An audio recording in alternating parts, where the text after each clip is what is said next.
Mes frères, je viens de regarder un témoignage ici, je suis vraiment très touché. Je veux vraiment que tu regardes pour comprendre le fonctionnement du monde spirituel. Beaucoup de gens prennent ça à la légère, tu sais. Tu penses que ces choses n'arrivent pas? Que tout ça, c'est une invention des gens? Mais ce qui est arrivé à cet homme est tellement fort et tellement réel que je peux le prouver avec ma propre vie. Parce que j'ai vécu une situation similaire. Bien sûr, son témoignage est beaucoup plus fort, c'est beaucoup plus profond. Mais je veux juste te raconter quelque chose qui m'est arrivé il y a longtemps. J'étais à la maison et il était déjà environ 22 heures, j'étais presque en train de dormir pour dire la vérité. Et puis une jeune femme m'a appelé et elle a dit « Pasteur du ciel, pour l'amour de Dieu, viens ici tout de suite, chez moi. Mon mari est en train de tout casser et de détruire la maison, ce n'est pas lui, pasteur. J'ai besoin que vous veniez ici, chasser ce démon ici à la maison, ce n'est pas possible. » Frère, je sais qu'à ce moment-là, il est très important d'être en jeûne, en consécration, mais il y a des moments, frère, où on n'a pas le temps de se préparer. Et alors tu y vas avec ta foi en Jésus. Amen. Et quand je suis arrivé là-bas, frère, regardez, j'ai eu très peur, parce que c'était un jeune homme tellement grand, un gars comme ça, d'environ 2 mètres de haut. Et à ce moment-là, il était appuyé contre la tête du lit, et il était là, juste en train de grogner, Alors, nous avons prié pour lui, tu sais. Nous avons utilisé son démon là, mais soudainement il a commencé à avoir peur, parce que le démon qui est sorti de lui était là, dans la chambre, en train de rôder. Il savait, car lui seul voyait ce qui se passait dans le monde spirituel, pas nous. Alors, il ressemblait soudainement à un petit enfant, un bébé mort de peur, tu vois, et il restait appuyé contre le lit, pointant du doigt quelque chose qui se trouvait derrière l'armoire. Frère, je vous avoue que j'ai eu un frisson dans l'âme à ce moment-là, mais nous avons commencé à réprimander, à prier, et nous réprimandions et nous chassions cela. Mais lui, avec les yeux grands ouverts, il était mort de peur, vraiment terrifié, vous voyez. Et il disait, « Ah, il pointe le doigt vers moi maintenant et il se moque de moi, frère. » C'était quelque chose d'effrayant. Et alors, tu sais ce qui s'est passé ? On était déjà là depuis une bonne demi-heure, 40 minutes, à prier, et le mauvais esprit ne partait pas. Frère, rien à faire. On priait et invoquait le sang de Jésus, mais rien ne se produisait. On priait Dieu d'envoyer des anges pour lutter. On a tout essayé, n'est-ce pas? À ce moment-là, mes frères, j'ai décidé de prier.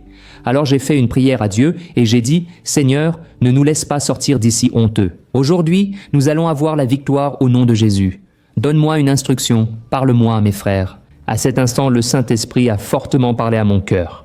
Celui qui doit prier pour que ce démon parte, c'est lui, c'est vous, c'est lui qui doit chasser le mal.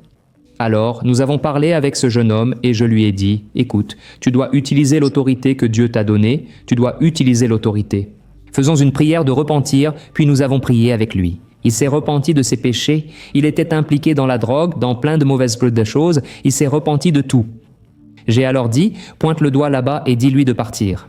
Au nom de Jésus, frère, ça a été immédiat, impressionnant. Il a dit, au nom de Jésus, sors de ma vie maintenant. Et soudainement, le démon est parti. Alors, ça a été une grande expérience pour moi parce qu'à chaque fois qu'on prie pour les gens, on apprend un peu plus. Nul ne sait ni ne comprend toutes les clés spirituelles ou actions à entreprendre. Très souvent, c'est dans la pratique même qu'on grandit spirituellement. Et là, j'ai appris une chose. Très souvent, c'est la personne elle-même qui doit chasser le mal de sa vie. C'est la personne qui doit chercher à avoir une relation avec Dieu. Amen. Et le témoignage de cet homme ici, de ce monsieur, il s'appelle Pasteur Euclides Oliveira. Euclides Oliveira, frère, j'ai été émerveillé de voir son témoignage. Je vais le mettre maintenant et ensuite je vais prier pour toi, toi qui as ta vie bloquée, toi pour qui les choses ne vont pas bien du tout. C'est un combat. Chaque jour, chaque mois, tu retombes malade et tout empire au lieu de s'améliorer. Prions, car tout mal gênant ta vie partira aujourd'hui, au nom de Jésus. Amen. Alors, regarde, fais bien attention. Et ensuite, je te demande de partager, car beaucoup de gens ont besoin d'entendre le témoignage de ce monsieur ici. Je suis bouleversé. Et n'oublie pas non plus de t'abonner à ma chaîne, car je veux t'aider dans ta marche avec Dieu. Chaque jour, d'accord. Je fais ici la prière du matin et du soir. C'était formidable. Une bénédiction. On regarde? Je veux vous partager une partie de ce témoignage. Alors soyez attentifs. Une fois, l'une des sœurs du cercle de prière de l'église a été appelée chez moi pour prier pour moi. Sœur de prière, elle aime vraiment prier, c'est formidable. Mais elle aime vraiment ça, sœur de prière, si on m'appelle pour prier, je suis toujours partant. Et la sœur est venue chez moi pour prier, parce que j'avais besoin d'argent pour manger, et je n'en avais pas. J'avais juste besoin que Dieu ouvre. Même une petite ouverture m'aurait suffi. Je suis allé là-bas, j'ai appelé la sœur qui a dit « Allons-y ». Chez moi, elle a prié ainsi. Elle a dit « Seigneur, je te remercie d'être ici. Maintenant, Dieu, je voulais te demander que... »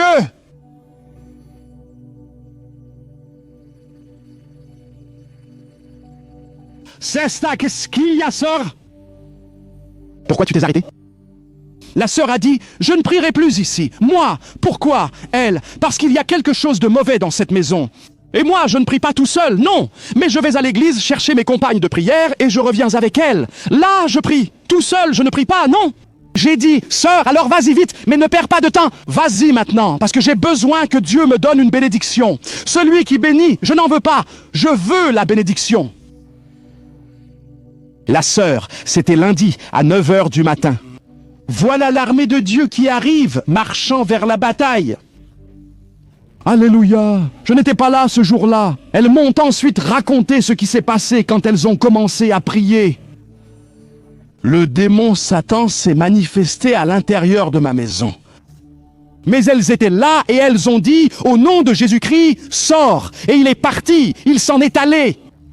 Mardi, 9 h du matin, elles étaient là de nouveau.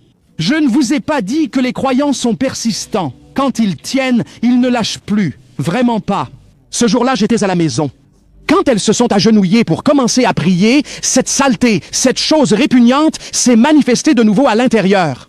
Et elles ont crié, « Au nom de Jésus-Christ, sors !» Mais il n'est pas sorti, il n'est pas sorti. Je rappelle aux frères que Dieu est ici ce soir. Croyez-vous que Dieu est ici? Pouvez-vous lever la main et dire Amen? Et il est mon témoin de ces paroles. Toutes les sœurs qui étaient là pouvaient-elles entendre sa voix, comme vous entendez la mienne? Mais la seule personne qui pouvait voir cette chose dégoûtante, c'était moi. Il me fixait droit dans les yeux, marchant dans la pièce et répétant « Je ne pars pas !» Je suis venu ici aujourd'hui chercher quelque chose qui m'appartient, quelque chose qui est à moi, et je ne partirai d'ici qu'après l'avoir récupéré. Et tu sais ce qui m'appartient ici dedans? C'est toi, tu es à moi, tu m'appartiens, et tu sais pourquoi tu es à moi. Tu te souviens de ton grand-père? Il n'a pas toujours été cet homme riche, millionnaire que tu as connu, non. C'était un homme pauvre, misérable, qui n'avait même pas une chaise pour s'asseoir chez lui. Et je suis apparu devant lui et je lui ai demandé ce qu'il voulait.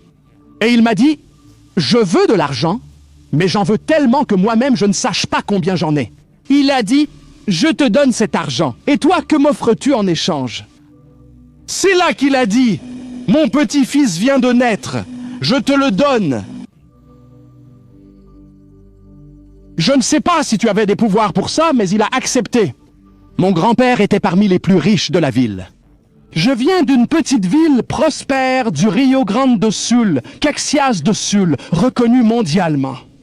Mon grand-père possédait près de la moitié de cette ville à l'époque. Il est mort à l'âge de 84 ans et n'a jamais su la fortune exacte qu'il possédait. C'était beaucoup et Satan est venu réclamer. Ça a duré 5 heures, de 9 h du matin à 2 h de l'après-midi, à regarder et à parler avec cette chose. Il est impossible de dire aux frères à quoi ressemble une scène comme celle-là. Il faut vraiment être là pour voir. Il m'a dit des choses que seul moi, dans cette salle, connaissais. Personne d'autre ne le savait. Combien de fois ai-je affronté la mort quand j'étais dans ce monde misérable? Combien de fois ai-je affronté la mort? Et de toutes ces fois, j'en suis toujours sorti vivant. Je pensais que j'échappais à tout parce que j'étais le meilleur. Il m'a dit que non.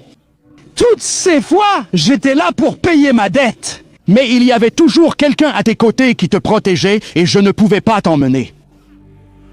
Tu savais que tu as quelqu'un à tes côtés qui te protège 24 heures sur 24. Tu ne le vois pas, mais il est à tes côtés en ce moment. Vous pouvez en être sûr, vous pouvez en être sûr. Est-ce que tu es sûr? Tu as cette certitude qu'il est à tes côtés. Lève ta main vers le ciel et glorifie le nom de ce Dieu. Si tu as cette certitude qu'il est à tes côtés pour te protéger, maintenant glorifie le nom de ce Dieu, car il est digne de tout honneur et de toute gloire. Alléluia! Il a dit, mais celui qui te protégeait n'est plus là aujourd'hui. Et aujourd'hui, je ne partirai d'ici qu'avec toi. Le désespoir m'a envahi. J'ai laissé ses sœurs se battre. Désespéré, je suis sorti et me suis rendu chez un pasteur voisin. J'y suis arrivé. Oswaldo a dit, « Pasteur, pour l'amour de Dieu, aidez-moi. Le démon est dans ma maison. Pasteur, les sœurs essaient de l'expulser. Il ne part pas. Il veut m'emmener.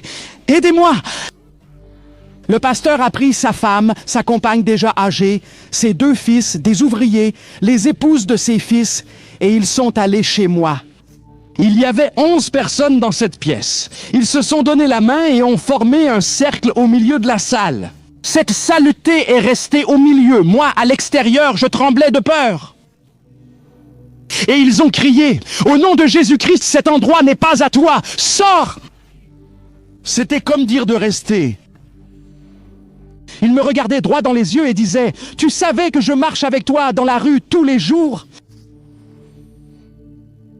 Que je m'assois chaque jour à table avec toi quand tu t'installes ? Que je me couche à tes côtés chaque nuit dans ton lit et tu ne me vois pas ?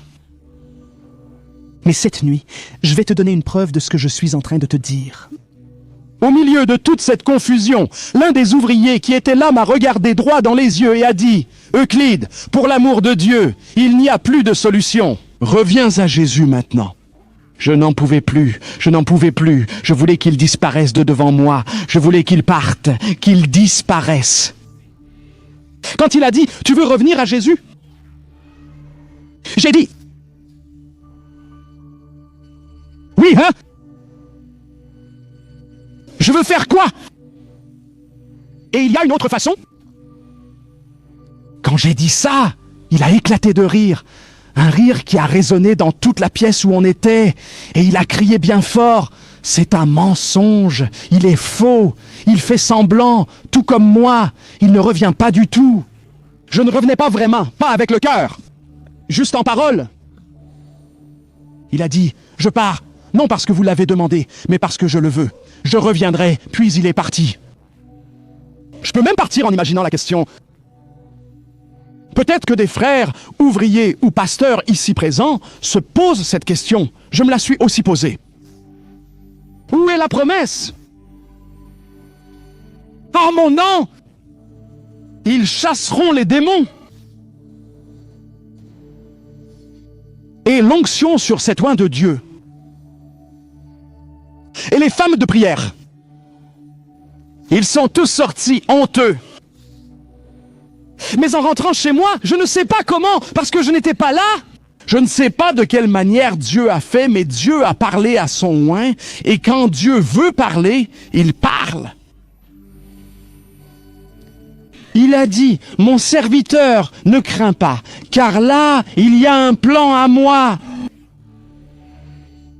Le serviteur de Dieu s'est calmé. Il n'a plus murmuré. Il était 2 heures du matin, je dormais sur le dos. Quelque chose dont je ne suis pas sûr de ce que c'était. Une chose pointue. Je ne sais pas si c'était des ongles, des griffes. Je ne sais pas ce que c'était. Ça a attrapé cette partie ici, du haut de mon cou jusqu'en bas, ici dans le dos. Ça a griffé avec force. Je me suis réveillé avec beaucoup de douleur et de peur. Quand j'ai ouvert les yeux, de ce côté gauche, au-dessus de mon lit, il était là, debout. Il me regardait avec des yeux énormes. On aurait dit 2 boules de feu. Il ne disait pas un mot, il faisait que me regarder. Je suis resté paralysé de peur. Quand j'ai réussi à ouvrir la bouche, mais je l'ai vraiment ouverte. J'ai tourné la tête sur le côté et j'ai crié. J'ai dit, le sang de Jésus a du pouvoir. Quand j'ai regardé, il avait disparu. Il n'était plus là. Mais qui a dit que j'ai pu dormir à nouveau cette nuit-là? Après avoir vu ça, on ne dort plus. Il y a beaucoup de gens qui disent qu'il apparaît beau, bon, c'est possible. Il y en a d'autres qui disent qu'il a de bonnes choses à offrir, non? Il suffit de comprendre et de négocier avec lui. Eh bien, je vous dis que si Dieu permettait à chaque être humain de le voir tel qu'il est, ou, du moins, comme il s'est présenté à moi, je suis certain qu'une chose arriverait. Même ces mots que nous avons l'habitude de dire dans notre vie quotidienne, nous y penserions à 2 fois pour ne pas déplaire à Dieu. Et j'ai commencé à raconter ma vie à Dieu, ce monde sale dont il m'a sorti. La transformation, l'ascension, la chute, le cancer, la guérison. Et je me suis arrêté devant ce démon et j'ai dit, « Dieu, je n'en peux plus. Est-ce que tu as le pouvoir de guérir un cancer? Et tu n'as pas le pouvoir d'expulser un démon? Si tu as quelque chose à faire dans ma vie, fais-le maintenant. Et si tu n'as plus rien, laisse au moins cette chose emmener mon âme en enfer. C'était ma prière, voilà pourquoi il est venu. » J'étais en train d'approcher de chez moi. Quand j'ai voulu toucher la poignée de la porte du salon pour entrer, j'ai ressenti quelque chose de mauvais à l'intérieur de mon corps. C'était comme un avertissement me disant qu'il était à l'intérieur de ma maison. En ouvrant la porte du salon, il se tenait debout au centre de la pièce. « Je t'attendais, je le savais déjà », m'a-t-il dit en me regardant dans les yeux. Il a dit « Viens ici, je veux te parler, je n'ai pas de temps à perdre ». Il m'a emmené dans ma chambre, s'est assis au bout de mon lit et a dit « Mets-toi à genoux, ici ». C'est comme ça qu'il aime voir les gens, à genoux devant lui. Je me suis agenouillé devant lui comme il l'a ordonné. Et il a dit « Je ne supporte plus ce que vous faites, je ne supporte plus ce que vous me faites. Tu es le maître de cette maison, tu as de l'autorité ici. Ordonne à ces femmes de ne plus entrer ici. » Tu sais de quelles femmes il parlait, n'est-ce pas? Ce sont celles qui ont encore aucun lignot sur leurs genoux. Ce sont celles qui le font trembler quand elles s'approchent de lui. Parce qu'il sait qui accompagne ces femmes. Il le sait, il ne les laisse pas entrer, il n'ira pas dans cet endroit. Toute la fortune donnée à ton grand-père, je te la donne et je ne t'embête plus. À partir de là, cela a été pour moi un acte de désespoir. Pour Dieu, c'était l'accomplissement de ses plans dans mon acte de désespoir. J'ai regardé ce qui était devant moi et j'ai dit, « Satan, je veux passer un accord avec toi. C'est un accord simple et rapide. Je vais juste te poser 2 questions. Si tu réponds à ces 2 questions, je te donne ma parole, je vais te servir pour le reste de ma vie. Tu commandes, j'obéis. » Il a dit, « Tu peux demander parce que je connais tout, je sais tout. Demande et je réponds. » J'ai dit, « Très bien, je veux que tu me répondes, que tu crois au même Dieu que moi. » Il a baissé la tête et a dit, « Je crois. » J'ai dit, « Parle plus fort. » Il a dit, « Je crois. Je l'ai déjà dit, non? Que veux-tu de plus? » J'ai découvert une chose. J'ai découvert que le diable aussi est croyant. Oui. Il m'a dit qu'il croit au même Dieu que moi et que toute cette église croit. Le diable aussi est croyant. Mais pour le ciel, ce n'est pas un croyant qui y va, non. Au ciel vont ceux qui sont lavés et rachetés par le sang de Jésus-Christ. Croyants, non.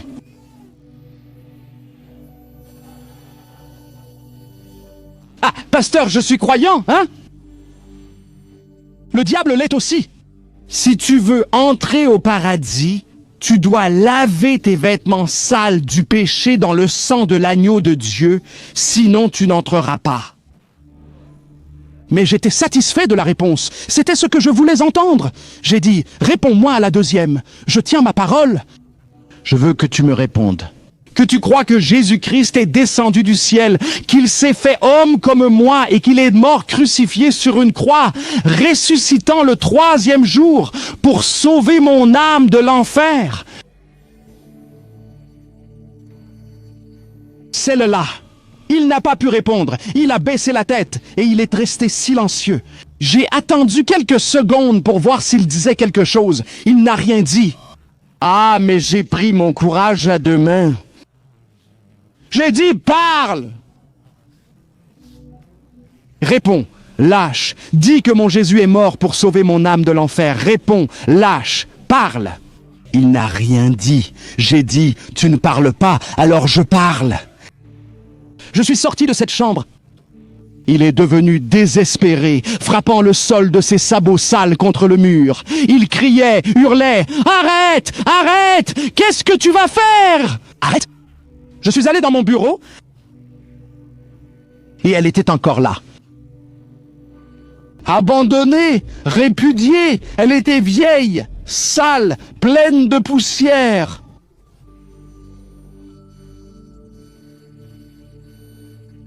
Mais elle était encore là. Au même endroit, Alléluia Tekara, petite.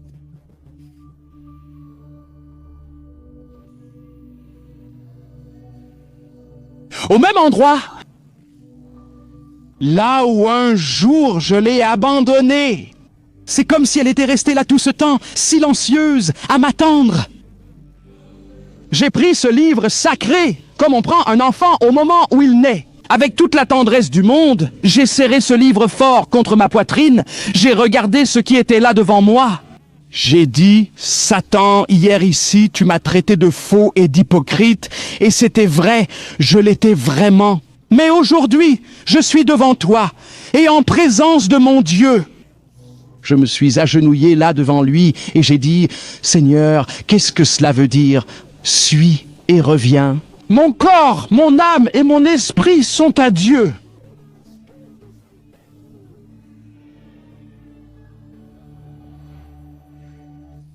J'ai eu la plus grande joie qu'un serviteur de Dieu puisse avoir dans sa vie. J'ai pu voir de mes propres yeux cette souillure tomber lentement à mes pieds sans aucune défense.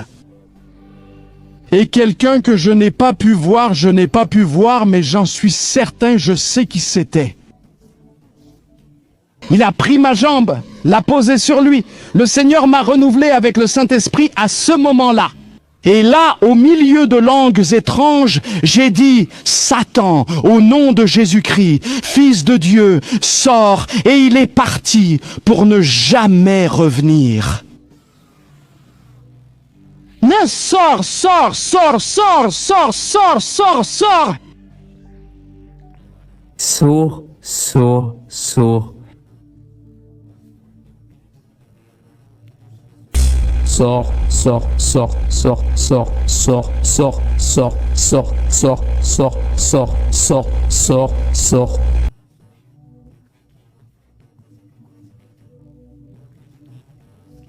Sors, sors, sors, esprit. Le diable sait quand tu décides de tout ton cœur de marcher avec le Christ. Alors, si tu prends cette décision, si tu veux vraiment marcher avec Jésus, je ne suis pas en train de dire ici que tu auras une vie parfaite, que tout va s'arranger, que les problèmes vont disparaître, que tu arrêteras de pécher. D'accord. Frère, ça ne se produira pas, mais c'est un processus. Et tant que tu seras dans ce monde, tu dois lutter contre ta chair, tu dois te sanctifier, tu ne peux pas laisser de faille dans le monde spirituel. Amen. Demande toujours que le sang de Jésus te purifie, te pardonne, et maintenant je veux prier pour toi. Si tu peux, ferme les yeux. Et à la fin, n'oublie pas de partager ce témoignage béni, d'accord? Priance. Alléluia Seigneur, mon Dieu et mon Père, nous sommes ici dans ta présence puissante, merveilleuse. Merci mon Dieu, car ce témoignage nous a renouvelés. Aujourd'hui, ta présence, Seigneur, c'est ce qui fait la différence. Et maintenant, je te demande, Seigneur, que ta présence inonde ce cœur. Le cœur de cette personne qui est maintenant très triste, angoissée, abattue.